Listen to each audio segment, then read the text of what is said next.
सभी को नमस्ते। मेरा नाम नीरज अत्री है और आज के इस वीडियो में आप सबका स्वागत है। अभी तक हमने पिछले जो एपिसोड थे उनमें देखा कि किस तरह से मोहम्मद बिन अब्दुल्ला और उसके चेलों ने मक्का पर कब्ज़ा कर लिया था, जिसे फ़तेह मक्का कहा जाता है। और क्योंकि मक्का जो था वो उस समय के अरेबिया का एक तरह से कल्चरल सेंटर था, आसपास के लोग, आसपास क्या दूर दूर के लोग भी वहाँ पर आया करते थे, क्योंकि वहाँ 360 अलग अलग देवी देवताओं की मूर्तियाँ थी और हर वर्ष वहाँ कई मेले लगते थे, हज की जाती थी, उम्रा किया जाता था। तो जब इस नर्व सेंटर पे, इस कल्चरल सेंटर पर मोहम्मद बिन अब्दुल्ला और उसके चेलों का कब्ज़ा हो गया, तो अब ये लगभग अनडिस्प्यूटेड, यानी जिसे कहा जाता है कि बेताज बादशाह बन गए थे उस एरिया के। और ऐसा माना जाता है कि इस समय तक लगभग 1/3 अरेबिया को, 1/3 अरेबिया को मोहम्मद और उसके चेलों ने अपने कब्ज़े में कर लिया था। जिस समय की हम बात कर रहे हैं, मोहम्मद बिन अब्दुल्ला की आयु लगभग 61 वर्ष है और 1 वर्ष और है उसके जीवन का। अब क्योंकि इतना जो पावर है वो आ चुकी थी, तो इसलिए अब मोहम्मद बिन अब्दुल्ला ने अपने साथियों को भेजना शुरू किया कि वो जाएंगे और आसपास जो अलग अलग कबीले हैं उनसे वसूली करके लाएंगे। वसूली के 2 ढंग थे, या वसूली के 2 तरह से कैटेगराइजेशन की हुई थी, श्रेणियां बना रखी थी। जो लोग तो मोहम्मद बिन अब्दुल्ला और उसने जो ये नया मज़हब शुरू किया था इस्लाम का, जिसे मोहम्मदवाद कहना चाहिए, जो तो उसे मान चुके थे, जिन्होंने बोल दिया था, जिन्होंने पूरे घुटने टेक दिए थे कि हम अब इस्लाम को मान रहे हैं, उनसे लिया जाना था ज़कात, या जिसे सदका भी कहा जाता है, कि वो अपनी इच्छा से अपने कमाई में से धन दे रहे हैं। और केवल धन नहीं होता था, उस समय जो उनके पास भेड़ बकरियां, ऊंट जो होते थे वो दिए जाते थे। और जिन्होंने घुटने नहीं टेके हैं, जिन्होंने अभी तक इस्लाम को कबूल नहीं किया है, उनसे जिजिया लिया जाएगा। अब जिजिया का अर्थ है कि लोगों को जलील करके उनसे पैसे लेना, क्योंकि उन्होंने ये जो नया कल्ट, जो नया मज़हब शुरू किया है उसे नहीं अपनाया, इसलिए उन्हें जिजिया देना था। और आज की इस पूरी डिस्कशन में मैं जो रेफरेंस लूँगा वो 3 किताबों से हैं, जो सैफुर रहमान मुबारकपुरी की किताब है द सील्ड नेक्टर या अर्रहीक अल मखतूम, उसमें से, विलियम मुइर की लिखी हुई biography the life of Mohammad में से, और तीसरी इब्न इशाक की सिरात रसूल अल्लाह में से। विलियम मुइर ने ये जो मैं पहला रेफरेंस ले रहा हूँ वो दिया है पेज नंबर 419 पर। उसका कहना है कि एक जो कुछ लोग भेजे गए थे जिजिया इकट्ठा करने के लिए, ये रेफरेंस आपको द सील्ड नेक्टर में मिलेगा पेज नंबर 268-269 पर। उन्हें भेजा गया कि जाओ जिजिया इकट्ठा करके लाओ। तो एक कबीला था बनु तमीम नाम का, उन्हें इससे इरिटेशन थी, उन्हें इससे गुस्सा आया, तो उन्होंने उनके आसपास किसी और कबीले में जब ये लोग इकट्ठा करने आए, जिजिया वसूलने आए, तो उन्होंने वसूल करने वालों को मार पीट कर वहाँ से भगा दिया। तो अब यहाँ कमाल की बात यह है कि सैफुर रहमान मुबारकपुरी बोलते हैं इनको प्लाटून्स के पलटने भेजी गई वहाँ पर वसूली करने के लिए। तो वो बताते हैं कि बनु तमीम ने आप तो दिए ही नहीं, और भी कई कबीलों को बोला कि तुम जिजिया मत दो। अब इसके बाद आप देखेंगे कि जिसे आज हम ये लोग मार्केटिंग करते हैं रिलीजन ऑफ पीस कह के, वो किस तरह से काम करता है। और ये जो रसूल अल्लाह थे सल्लल्लाहु अलैहि वसल्लम, हज़रत पैगंबर मोहम्मद साहब, उन्होंने क्या किया, जब उन्हें इंसिडेंट के बारे में पता चला तो उन्होंने अपने एक चेले को, जिसका नाम था उवैना बिन हिस्न, उसे 50 घुड़सवारों के साथ भेजा। उस इंस्ट्रक्शंस थे कि तुमने रात को ट्रैवल करना है, सफ़र करना, और दिन में छिप जाना है ताकि इनको पता ना चले कि तुम हमला करने आ रहे हो। तो ये 50 वीर जाते हैं, वहाँ हमला करते हैं और वहाँ से कई लोगों को बंधक बना के लाते हैं, जिनमें 11 पुरुष हैं, 21 महिलाएं हैं और 30 बच्चे हैं। तो ये जो आप चरित्र देख रहे हैं इस्लाम का, वो तभी से इस प्रकार का है कि बच्चों को और महिलाओं को उठा के बंधक बना के मदीना ले आते हैं। तो जिस समय बनु तमीम को पता लगता है कि ये काम हुआ है, तो वो सोचते हैं कि हम जाके अब अपने उन लोगों को छुड़वा के लाते हैं। तो क्योंकि ये एक मोहम्मद और उसके चेलों की एक स्टैंडर्ड प्रैक्टिस थी कि आपने अगर बंधकों को छुड़ाना तो उसके लिए पैसा देना पड़ेगा, वसूली देनी पड़ेगी, तब वो उनको छोड़ेंगे, नहीं तो मार सकते हैं। तो ये लोग वहाँ पहुँचते हैं और जिस चीज़ पे ज़्यादा एक थ्रस्ट दिया जा रहा है, जिस बात पे जोर दिया जा रहा है, वो ये है कि कबीलों के लोग हैं। तो वहाँ जब पहुँचते हैं मदीना में, उस समय मोहम्मद बिन अब्दुल्ला मस्जिद के साथ जो लगे हुए उसकी पत्नियों के घर हैं, बहुत सारी पत्नियां अब तक तो, और कई घर हैं, तो वहाँ पर था। तो ये लोग चिल्ला कर बोलते हैं, ओ मोहम्मद या ओए मोहम्मद, आ हमसे बात कर, कि हमसे मुंह पे आके बात कर। मोहम्मद बिन अब्दुल्ला पहले जो उनका उस समय सलात का समय होता था वो पूरा करता है और फिर मस्जिद में उन्हें बुलाया जाता है कि तुम क्या चाहते हो। तो वो लोग कहते हैं कि तुम ऐसे हमारे बच्चों को, हमारी महिलाओं को उठा कर लाए, हम उन्हें छुड़वाने आए हैं। तो जिस समय वो मदीना शहर में पहुंचते हैं तो उस समय देखते हैं कि गलियों में इनके बच्चों को, इनकी महिलाओं को, इनके साथियों को बांध के रखा गया है। तो अब ये फैसला लिया जाता है कि देखते हैं एक मुकाबला हो जाए शेर व शायरी का। यहाँ पर पोइट्री लिखा है लेकिन वो शेर व शायरी ज़्यादा कहना उचित होगा, क्योंकि उस समय कविताएं पढ़ना और शेर व शायरी करना ये एक तरह से कंपटीशन का रूप लेता था। तो पहले बनु तमीम वालों ने अपनी शेर व शायरी की और शर्त ये थी कि जो जीतेगा फिर उसकी बात मानी जाएगी। तो मोहम्मद बिन अब्दुल्ला ने अपने एक साथी को बोला कि जाओ भाई, अब तुम ज़रा अपनी शायरी करो। तो पहले जिसे भेजा मोहम्मद बिन अब्दुल्ला ने, उसका नाम था सबित या थाबित, अलग अलग तरह से प्रोनाउंस किया जाता है। फिर दूसरा, इन्होंने अपना दूसरा जो शायर था उसको खड़ा किया, और अब जो थाबित का बेटा था हसन, जो एक अच्छा कवि माना जाता था, वो खड़ा होता है और वो शायरी करता है। तो जो सैफुर रहमान मुबारकपुरी हैं वो इसके बारे में क्या लिखते हैं कि जब उन्होंने ये शायरी सुनी तो उससे बहुत प्रभावित हुए, और जो शब्दावली है वो क्या है, their orator is more eloquent than ours and their poet is more poetically learned than ours. कि भाई इनका तो शायर बड़ा कमाल का है, उसकी जो शायरी है, उसकी जो कविताएं हैं वो हमारे कवि से तो बहुत ज़्यादा अच्छी हैं, और उसकी जो आवाज़ है वो भी बहुत बढ़िया है। तो इस तरह से शेर व शायरी से प्रभावित होकर उन्होंने इस्लाम को कबूल कर लिया, और उसका परिणाम ये हुआ कि ये जो इनके नबी अकरम पाक सल्लल्लाहु अलैहि वसल्लम मोहम्मद बिन अब्दुल्ला हज़रत पैगंबर मोहम्मद साहब हैं, वो इनके इस्लाम को जायज़ मान के इनके बंधकों को छोड़ देते हैं। तो यहाँ तक तो ऐसा लगता है कि शेर व शायरी हुई और छोड़ दिया, लेकिन इसमें कमाल की चीज़ ये है कि जो हसन ने अपना शेर पढ़ा था उसकी 4 लाइनें बड़ी इंपॉर्टेंट हैं। वो क्या है, वो क्या कह रहा है कि तुम यहाँ पर अपनी शान बघारने आए हो, तुम हो क्या, तुम तो हमारे नौकर चाकर और दाइयों का काम करते रहे हो। ये आपको ध्यान रखना, उन लोगों की स्टेटमेंट्स हैं जो आज हमें जात पात की बात करते हैं कि यहाँ पर ऊंच नीच होती थी।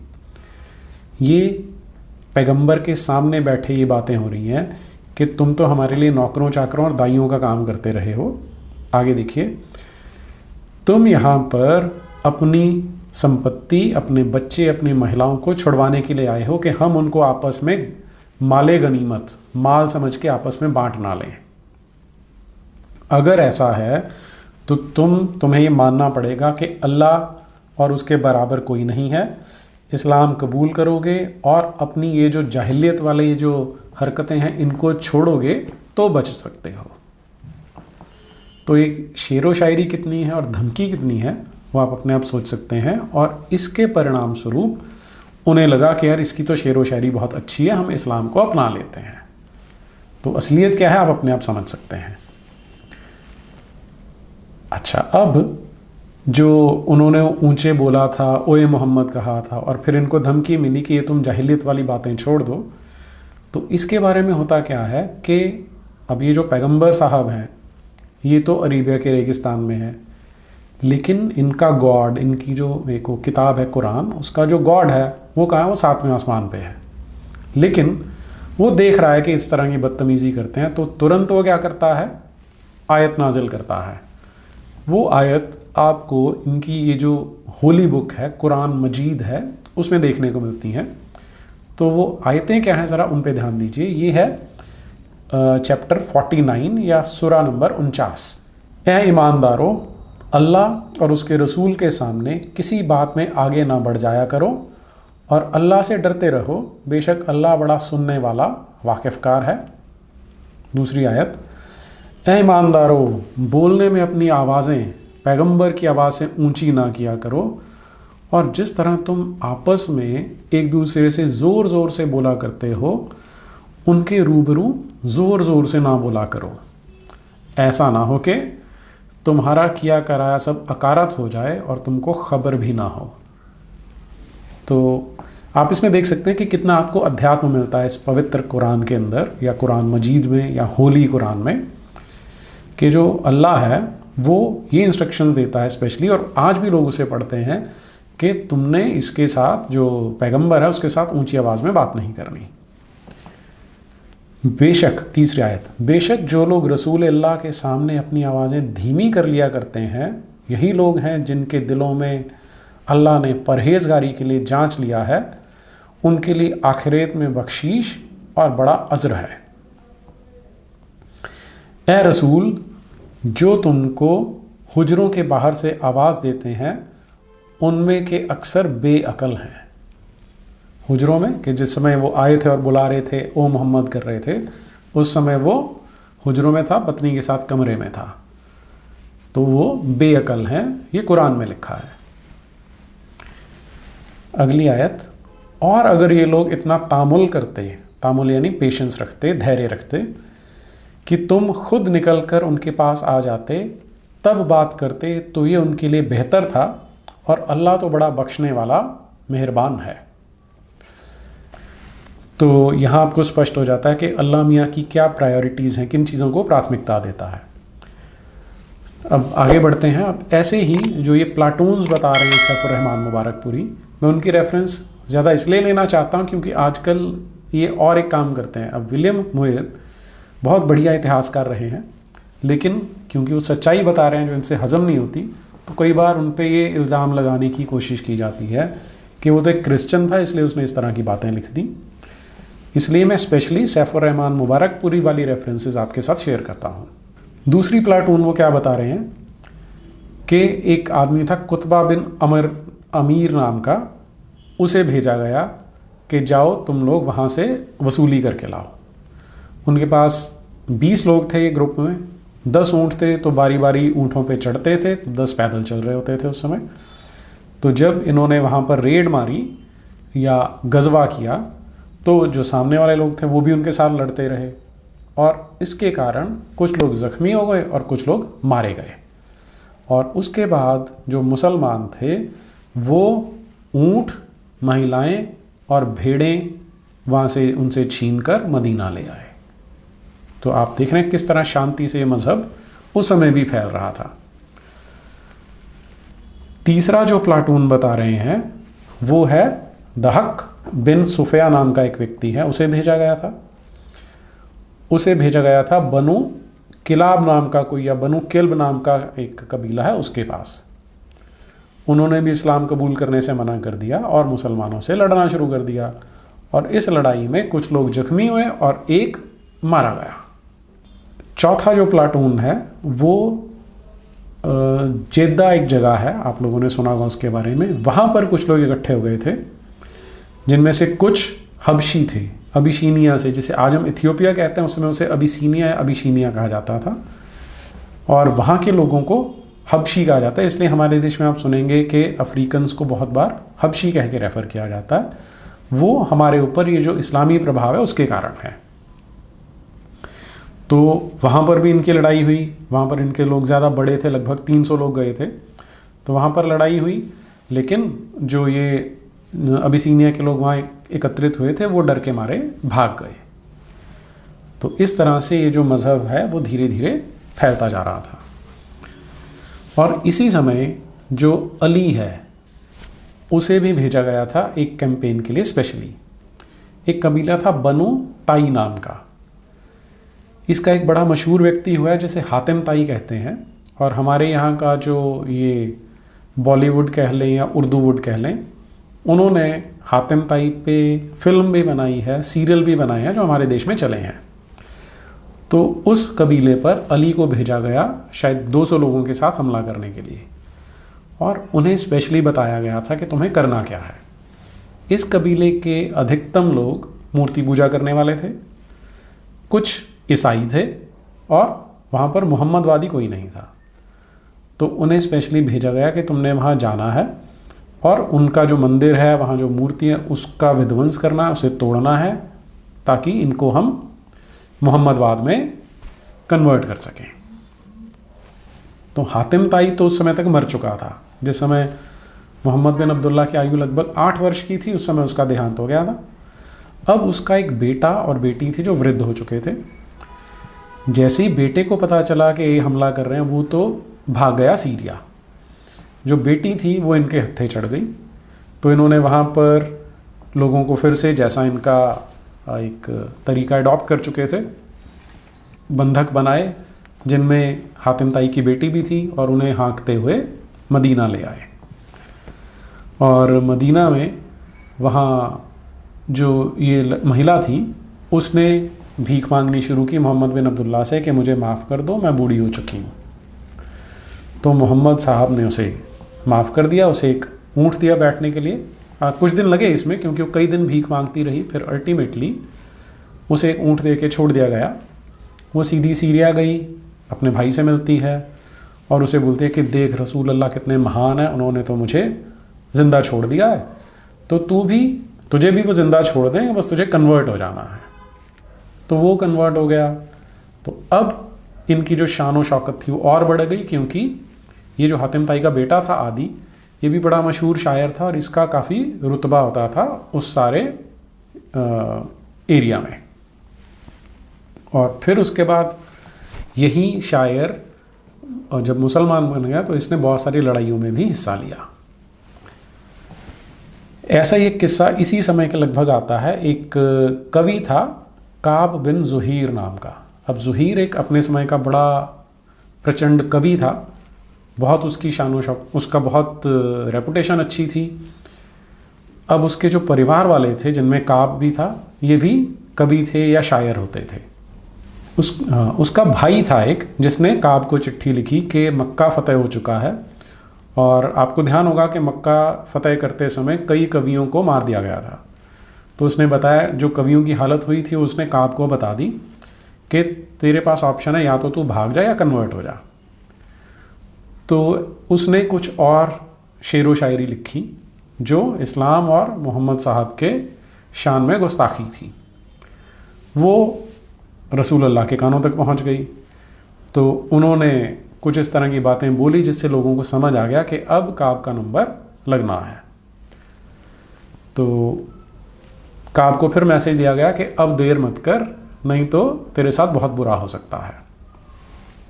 तो एक दिन काब मस्जिद में आता है और बोलता है कि अगर आप बख्श दें तो मैं काब को आपके सामने ले आऊँगा, वो आपको या आपका चेला बनने को तैयार है।